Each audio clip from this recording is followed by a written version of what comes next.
right, guys, when you are looking at your graphing calculator, we talked in here about how to clear your memory out. Can't remember if I've talked to you guys about that.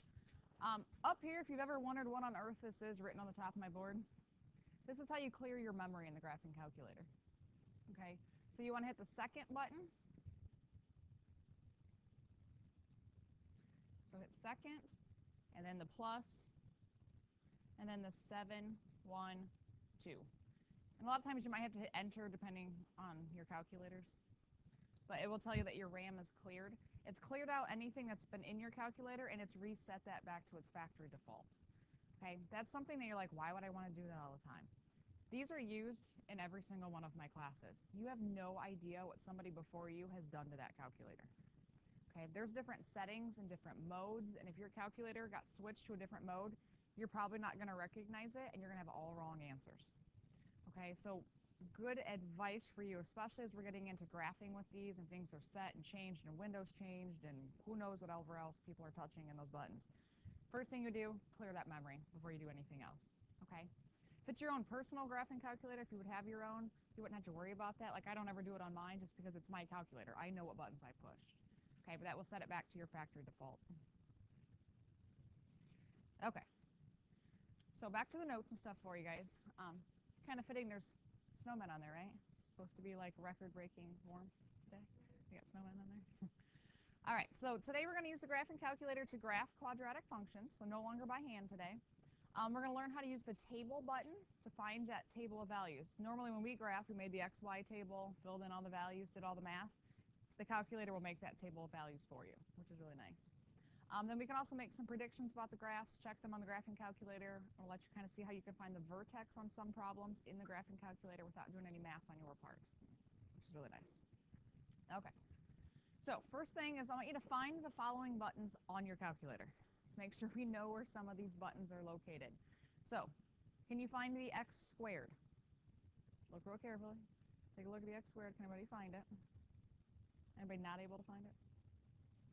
Okay. How about the button that says xt theta n? Can you find that button?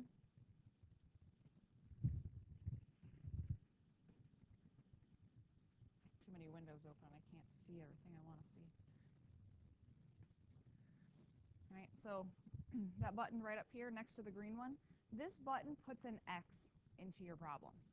Okay, so if you press that button, it's going to put an X on your screen. This is always your variable. Even if you're working with an equation that says like y equals 3m plus 5 or something like that, you always use the X. I know some people get all excited because they look and they see like in green there's letters in here. And you're like, yay, I can write letters in here. Big deal. Nobody cares. Those don't. Your calculator doesn't recognize that as a variable. Okay, those letters are used because you can write programs in here, so you can like name your program and do things like that. That's why you would need the letters. Or like me, back before, you know, cell phones were a big deal, and when I was in high school, we thought we were cool, and we wrote notes to each other in the graphing calculators, and we passed the calculators to each other. Old school texting right there. Right? Cool, right? You guys are like, you guys are so old. All right. Parentheses buttons. Make sure you can find those. Oh, I just lost my screen. All right, so your parentheses buttons right up here above 8 and 9. Remember, this calculator is not overly fraction friendly. However, I just learned over the weekend that I can update these. There's a new software that runs in these calculators. I can download them that has a more fraction friendly button in them. So as soon as I get time, I will update all of these. But I got to plug them all in separately, so it's going to take me a little while. All right, make sure you find where the negative sign is. Seems like an obvious thing that you'd be able to find, but the negative's down here in parentheses, because if you type something with the minus sign instead of the negative sign, it makes a world of difference. And half the time when students type something in to graph it, and they're like, it didn't graph right, and I look at it, that's what you probably did. Instead of a minus, you use the negative, or instead of the negative, you use the minus, vice versa. It changes your value of things. Okay, so next thing, make sure you know the division button. That's used so you can make your fraction. I know some of you don't always use these all the time. Some of you have gotten pretty good at the fraction thing with these. But if you put a fraction in, make sure it's in parentheses, right? So it kind of holds that together. But I know we've talked about this the math button. You guys know where the math button is, where you can switch something? Okay. So if you look at that button real quick, just to make sure we're okay. There's your clear, by the way, if you want to clear out whatever's in your screen. So let's say I did 3 divided by 2, and it changed it to 1.5, and I'm like, wait a minute, no, I need that as a fraction. If you hit the math button, which is right under the green button, hit math, the very first option that comes up is FRAC, that stands for fraction. So if I would hit enter on that, it's going to say change your answer to a fraction, hit enter again, and then it'll switch that to a fraction form for you. Okay, so it's underneath your math button.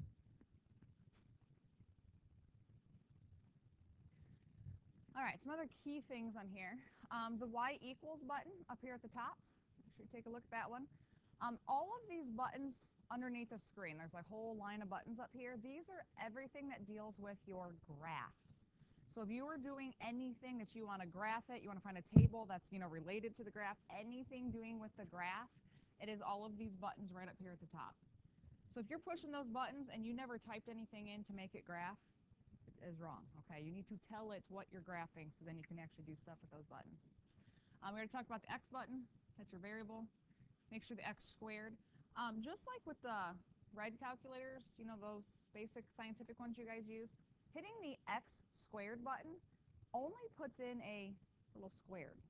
It doesn't put in x squared. Okay, I want to make sure we're clear on that because a lot of people they're typing in their equation, like 3x squared, and they hit just the x squared button, but that only squares it. It doesn't put the x in. You'd have to hit the variable button, and then this to square it. The graph button, so the other corner up here. So you'd hit y equals to tell it what to graph, and then you hit the graph button on the other side to actually graph it. The clear button, so that's very important to know. There is a delete key up here. So if you're typing in and you just want to delete like one thing you typed in wrong, just arrow back to it and you can hit delete. Clear will clear everything in your screen. And then your parenthesis buttons. Any other buttons on there right now that you're like, what the heck is this? What do I do with it? I know there's some weird buttons on there, but a lot of them you're not going to touch. All right. So let's go ahead and practice graphing your most basic quadratic function. It's called a parent function because it's the most basic one. We're going to graph y equals x squared. Okay, so let's go to your calculator. So we're going to hit the y equals button. When you hit y equals, it's going to bring up a bunch of y values. Mine's in color because mine's the newer version up here. Yours are not in color. Okay. If you go out and buy your own, it's the TI-84 Plus C. The C in it stands for color, so I'll put your screen in color. But this is where you can actually type in numerous, like an indefinite number of equations, and it will graph them all on top of each other. So that is possible. We usually don't do a lot of that. Okay, so y equals, and we're going to type in x squared, so we have to hit the variable button. So hit the variable button to bring in the x, and then the x squared button will actually square it for you. And then what do I push to make it actually graph? Hit the graph button. And sometimes they take a little bit, so you can kind of wait for it if it's thinking. If you guys notice, I don't know if you saw it up here on my screen. Up on my screen, I had like a little yellow thing, kind of circle spinning, was telling me that it was thinking. Can't remember on yours that you have in your hands, depending on what operating system it's running on. You might have a little circle, or sometimes just like along the edge of your screen, you can see some like little lines going. That means it's thinking. So if it's thinking, you can't do anything until it's done thinking. Okay, so just be aware that sometimes it takes a while to think before it does something. It does. It's processing. It's a smart calculator. Costs over $100. He thinks. All right, so there's my graph. Stupid thing.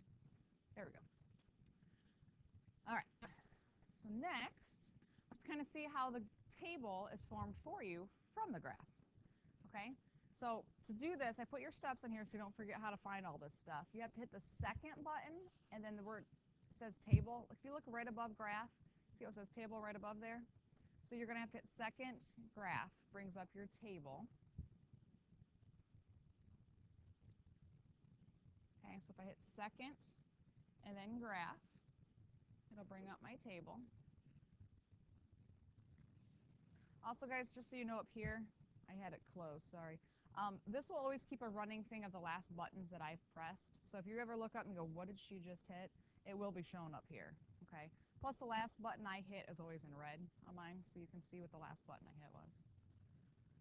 All right, so if I hit second and then graph, because it says table right above there. And it's got an XY table there, completely made and finished for me. I have to do no math whatsoever. On the table, a lot of times by default, it will start at 0, 0, or 0 on the X value, but you can arrow up into the negatives. You can arrow as far as you want. Do me a favor, do not take the time to hold down that button and see how far it goes. It will go forever. Don't do that, because then you have to make it come back in the table, and then it's a big old hot mess, okay? I know somebody in here would want to do it. Ramon, don't do it. See what I mean? Somebody already did it. Don't hold the button down and see how far it goes. It will go forever. Okay? So on your notes, I want you to fill in that table. So normally if I ask you to graph things, we usually go a couple points, right? Like when we first started graphing by hand, I had you guys graph y equals x squared on Friday. We plugged in -2, -1, 0, 1, 2. So I can actually do that. I can fill that in just by looking at my table here. Jessica?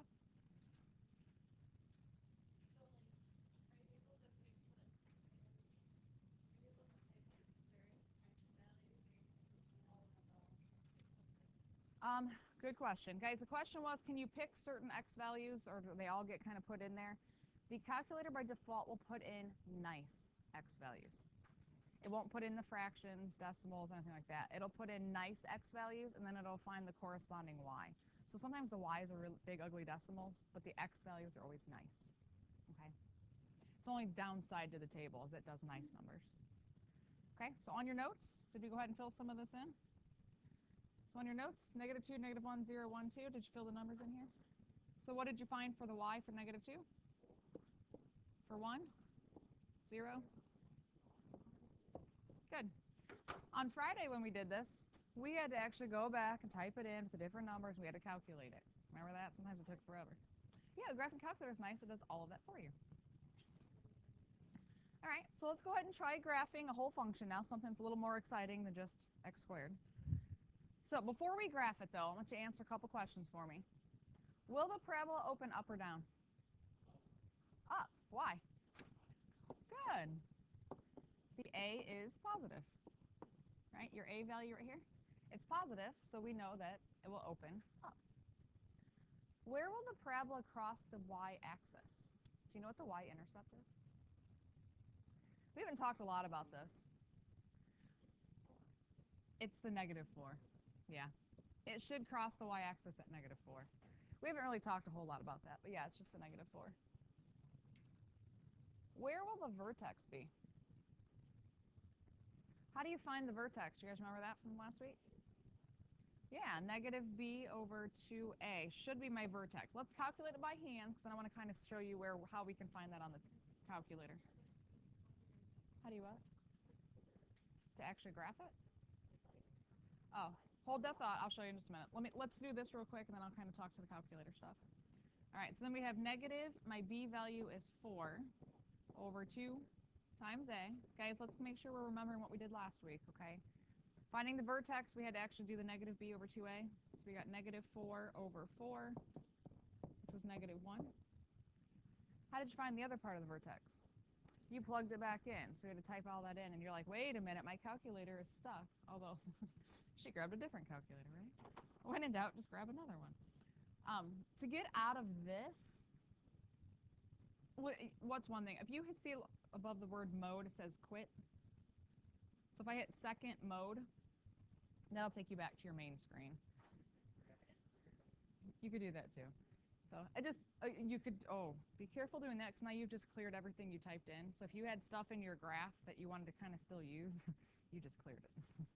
But yeah, if you just hit second mode, it says quit right there, it just quits you back out to the main screen. Okay, so let's go ahead and type this in, see what happens when I plug in my vertex, guys. I'll trust your math skills here. -6, do you guys confirm? Okay, so there's my vertex. It should be at -1, -6. All right, so let's go ahead and graph this now and look at the table, see if we can kind of figure out what's going on. How do I graph this by hand, but still by using the calculator to help me? Okay, so let's go to our calculator. So remember what buttons we have to hit to graph this. Hit y equals. Now I still have something sitting there, so I can just hit the clear button, and it'll clear out whatever's sitting in that y equals. All All right, so let's go ahead and graph this equation. Let's go ahead and try typing it in.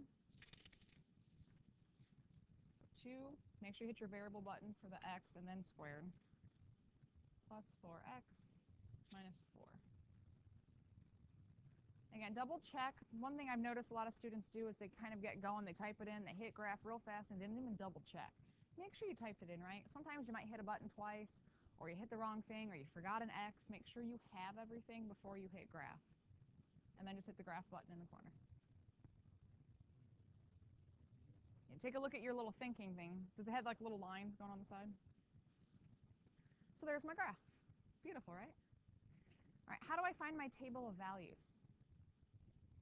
I know mine's kind of showing because I have all my screens. Yeah, if you hit second graph, brings up that table, and it'll bring up my XY table. All right, so let's fill in some values. Because homework tonight, I'm going to ask you to graph some things by hand, but with the aid of the calculator. So instead of doing all the work by hand, you can just type it in, use your table, and then you're ready to go. Okay, so let's kind of fill in some points. Do I want to write down the negative 412? No, that's not going to help me graphing.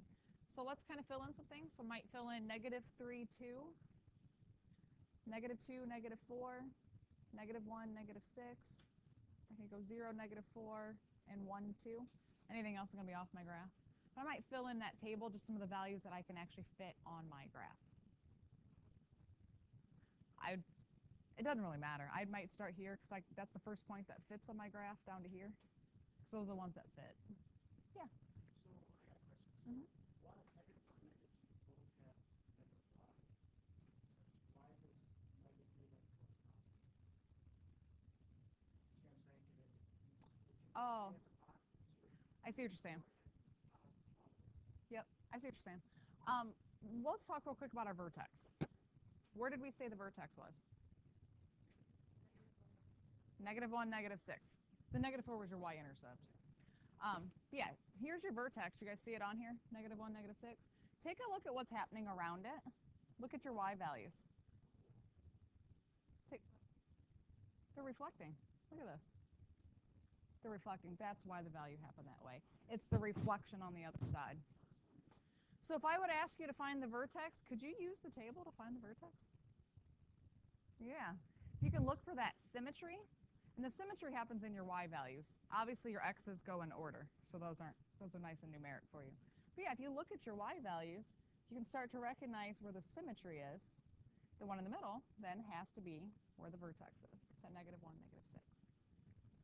Okay, so on your notes then over here, so we filled in, sorry, I can't see both at the same time. What were the values you filled in here?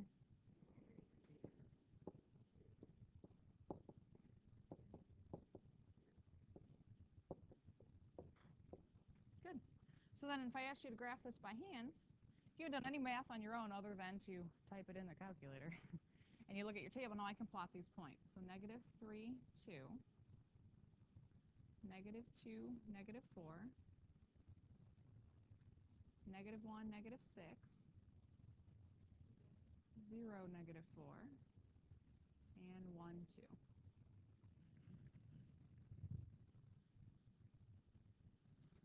Oh, I totally missed my dot. Look what happens when I miss my dot. Do you guys know what the definition of a point is? Remember that from geometry? Point is kind of one of those things in geometry that's like undefined. It has no size, no shape, no real, like, it's just like a thought process of where a point is. So since by definition it has no size, I just make mine bigger. It's funny, right? It's like a loophole in math. Sorry, I just missed my point terribly. Okay. So let's go ahead and let's graph this new function here. And we're going to fill in the table, and we're going to see if we can figure out possibly where the vertex is. Okay? So let's go ahead and go back and graph this one for me. So you have to get y equals and clear. We'll clear out what equation you have in there.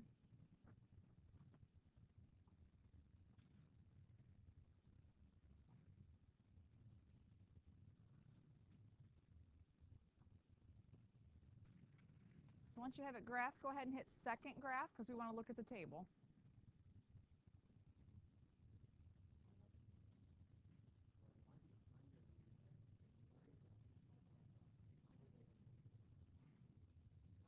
your graph that is zigzag?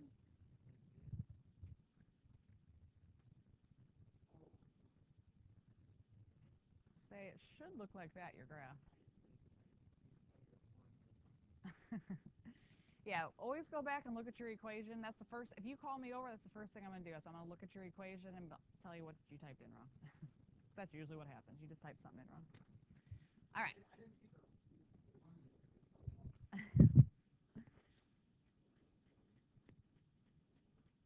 What? 2 and 3 is the vertex? 2, 3? What makes you say it's at 2, 3? Yeah. So if you take a look here, guys, you start looking. Now, my graph, my table was all the way up here at -5 because that's where I had moved it from the last problem. So sometimes you might have to use your arrows and move this up and down if you need to. Some of you need to, some of you don't. You might recognize it. It's up to you guys, but you can move that. But if you start looking for that symmetry, you get the -13s, -6, -1, 2, 3 right in the center. So your vertex is at 2, 3. That's the one that falls right in the center. So on your table there, make sure we go ahead and fill this in. I want you to fill in at 0. So we'll come back. You guys can help me out here. At 0, what was your value? At 1, 2, 3, 4. So you can see then that symmetry, right, where they're the same. So your vertex is going to have to be the one that falls right in the center. You can almost kind of see it because you know when you graph things, like it's going to be symmetrical, right? It's going to come all the way up symmetrically to the top. It's kind of like what your points are doing. You think about those kind of coming together to the one at the very top at symmetry. Is it a maximum or a minimum? I heard max, I heard min.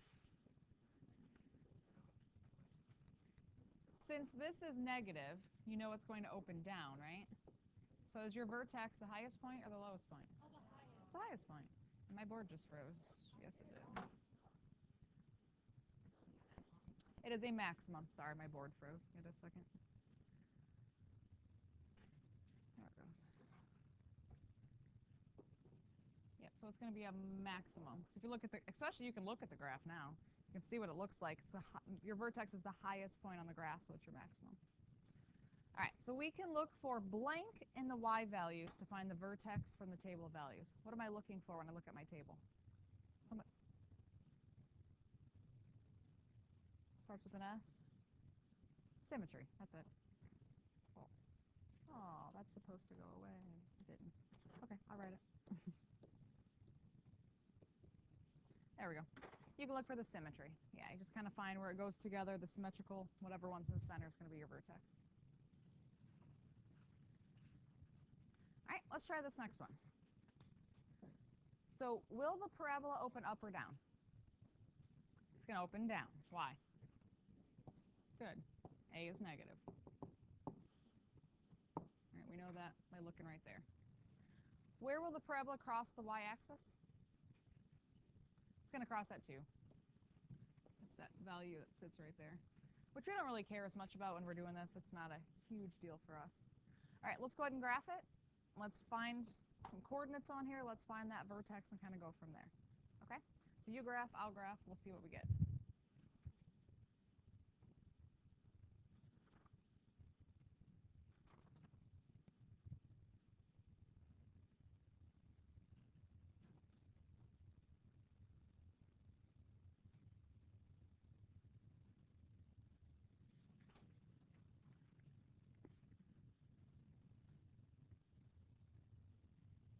All right, we're starting to get a little... let's just start with the graph. We'll stop there for a second. Let's make sure hit y equals. You have 0.05 instead of just 0.5.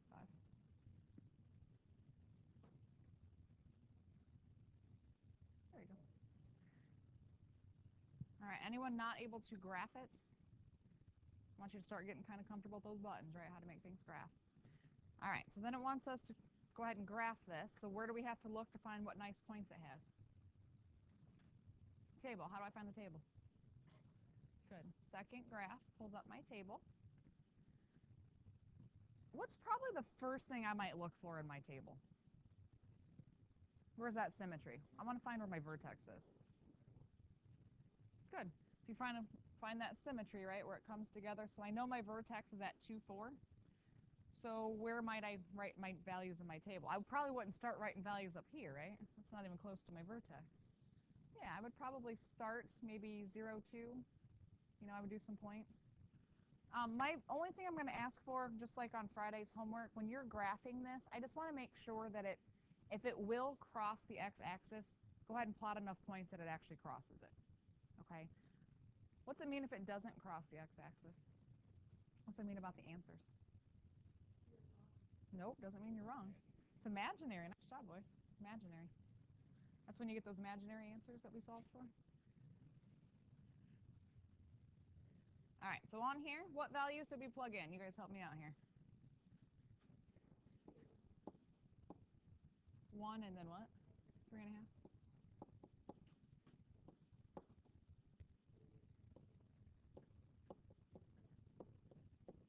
Is it okay if our numbers aren't always nice and pretty?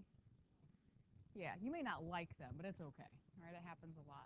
So if we go ahead and graph this, so 0, 2, 1, 3.5, 2, 4.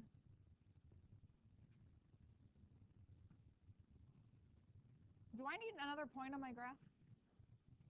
Yeah. Jessica, what point might I need on there? Because it's not crossing my x-axis, and I know it will. Yeah. Yep, what's your question?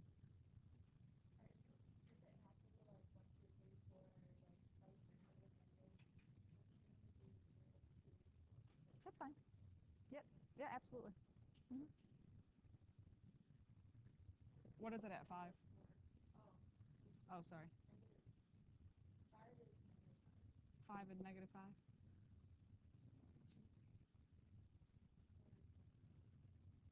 Negative 0.5? That's a huge difference.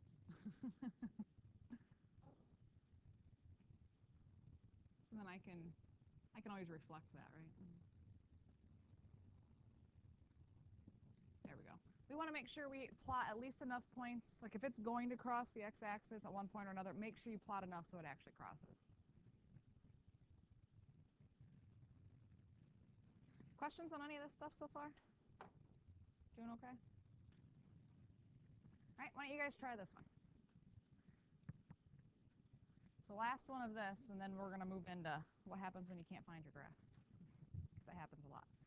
All right, so y equals 3x squared minus 12x plus 8.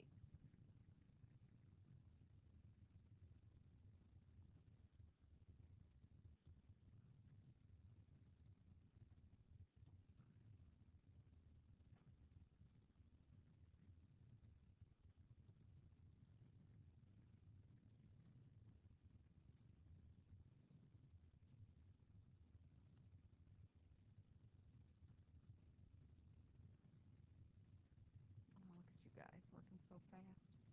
Love it. Really, today's main goal is getting you just familiar with buttons. That you know what buttons to push to make it graph, how to find the graph, how to find the table, how to find the vertex from the table. All right, once we graph this thing, we can look at our table, kind of see what values. Did you guys figure out where the vertex was located?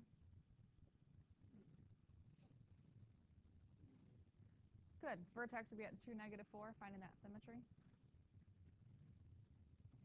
Okay, so what values did you fill into your table up here? 0, 8.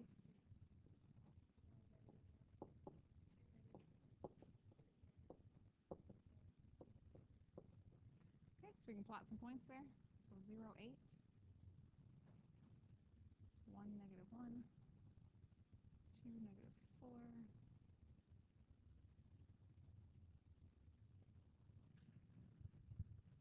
Right, and that was enough points then that allowed us to cross the axis, so we're good.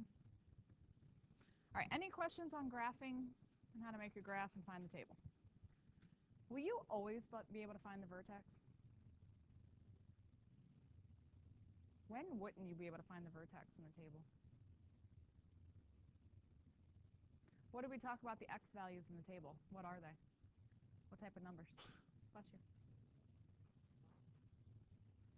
The x values in your table they're nice. They're integers, right? I didn't use whole numbers because that's just 0 and positives. They can be negatives too. So they're integers, right? They have no decimals, they have no fractions to them. So if your vertex was located like 2.5 something, it won't find it because it only gives you nice x's. All right. So what happens when you can't see your graph? Because does everything fit in that nice little window of your graph? It does not, okay? In real life, it doesn't always fit in a nice little window. All right, so I want you guys to be able to kind of see how that works. You have to adjust the size of your x-axis or your y-axis. You can tell it where to look. By default, your graph will always go from -10 to 10, -10 to 10, right, on your x and your y. That's where it goes by default. Okay, so if you hit the window button on your calculator, if you look up here, it says window right next to y equals. Press your window button. And let me kind of talk you through what's going on here, because this is part of the calculator. You will be changing things and messing with stuff, okay? So if you look up here, your x min, your x max. Right now it's going from -10 to 10 on your x-axis. And you can change that. You can make it look wherever you want it to. The x scale is telling you that it's counting by ones. So like if I was going to look from like 0 to like 500, you wouldn't want it to count by ones, right? It's way too many. So you might count by 25s or 50s or whatever you're going to count by. So just know that you can change that.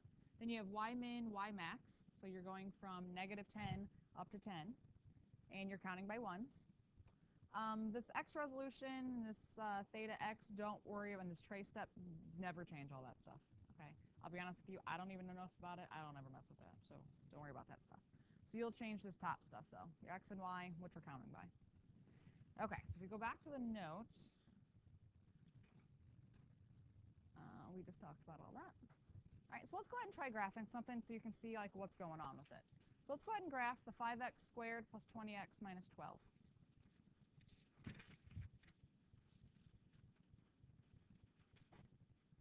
All right, so your y equals, clear out what you already have inside there.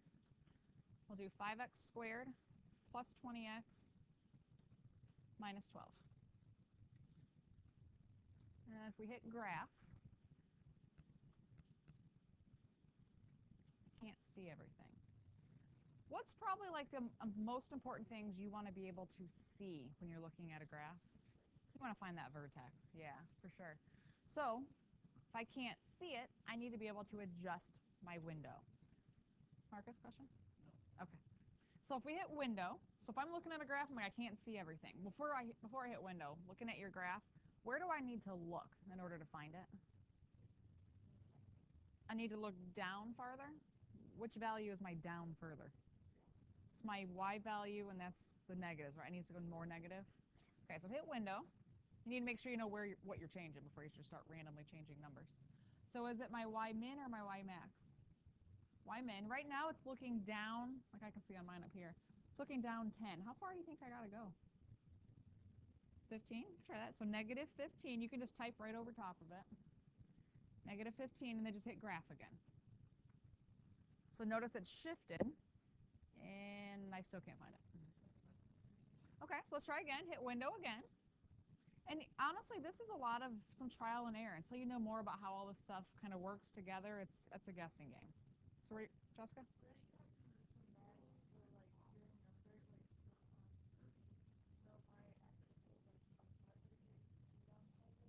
No, it like crunches your y-axis. It kind of distorts your graph a little. So where to try next? -40? 35? Notice my y-axis. See how my little hash marks on my y? See how they're kind of compressed? Yeah, but I can see it on 35 too. So it doesn't matter. You found it, right? You found it. No, I wouldn't go like -100 just to like, yeah, I'll find it in there. It really distorts your graph when you start getting like insane values like that. Okay, so now I can see my graph. Now I could actually do some things with that. Okay? All right, how about the last one on here? So let's go back to y equals. Clear that out. Let's type in the next one. So -2. Ooh, I'm making you use your parenthesis buttons. X minus 12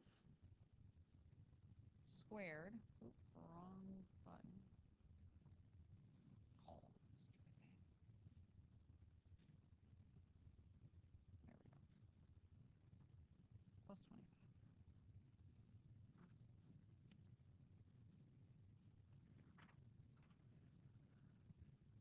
Now, notice when you hit graph on your next equation, what do you notice about what your graph looks like?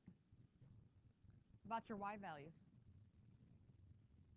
Do you see how your window is set exactly where it was the last time you changed it? Sometimes you don't like that. Okay, I want to kind of show you guys how to set back to that standard window. If you look in the middle button, it says zoom. Hit zoom and look at number 6. It says standard. So if you hit zoom and then 6, it'll always set you back to that standard 10 by 10 window. You can't, but I wanted to show you how to set that back. Because sometimes you mess with it so far, and then you go to graph something else, you're like, what the heck? Like, it's just way faster than going back and like changing everything to your 10 by 10s. So zoom 6 will be your best friend to kind of reset that back. But you're right, I can't see anything. So where do I need to look? Let's talk about where we need to look, guys. My x max. Is just moving over going to be enough? I need to change my x max and my y max. So if I hit window, my x max needs to shift over. I'm only looking over 10. How far do you want to go? 35. Okay. I don't know. I'm just going with you guys, whatever you're guessing. And then we need to look up higher. 35 on both. You guys like that number today? All right. And I don't know. Sometimes you find it, sometimes you don't. Would I have had to look as far as I did? No. I obviously looked a little far. But I found it. And sometimes just finding it is half the battle. Like once you get into doing some like real world examples, we were talking about like maybe your profit margins and you're making like $100,000 and stuff. Think about where your graph's going to be. Is it within the 10 to 10 if you're looking at $100,000? No, you'll graph it and you'll be like, I didn't do anything. Okay, so just so you guys know, like honestly with me when I was in high school, that was the hardest thing for me, was learning how to find my graph, because sometimes you just can't find that darn thing. Because you got to really think about where your values are so you can change it. And I didn't say it was the hardest thing in high school. It was the hardest thing about the graphing calculator for me, was always knowing how to find my graph. Sometimes you can't find it. All right, so questions, anything at all of this stuff. You doing okay? Okay, awesome.